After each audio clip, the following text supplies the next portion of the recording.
প্রোটিনের উৎস হিসেবে হাঁসের মাংসকে অন্যতম বলা যেতে পারে। অন্যান্য মাংসের চেয়ে চামড়া সহ হাঁসের মাংসে চর্বির পরিমাণ বেশি থাকে। এর সম্পৃক্ত চর্বিতে আছে কোলেস্টেরল। আবার হাঁসের মাংসের মধ্যে ফ্যাটি অ্যাসিডও যথেষ্ট পরিমাণ থাকে। তাই হাঁসের মাংস নিয়মিত খেলে স্বাভাবিকভাবেই দ্রুত ওজন বাড়ে। হাঁসের মাংস খেয়ে গলা ব্যথা থেকে মুক্তি পাওয়া যায় প্রচুর পরিমাণ প্রোটিন থাকায়। এটা আপনার দেহের প্রোটিনের ঘাটতি পূরণ করতে পারে।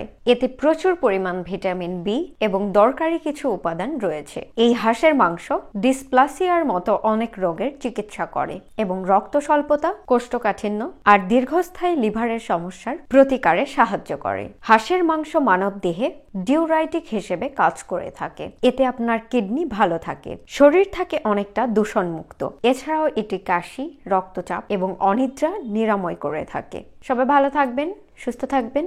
আবার দেখা হবে নতুন ভিডিওতে।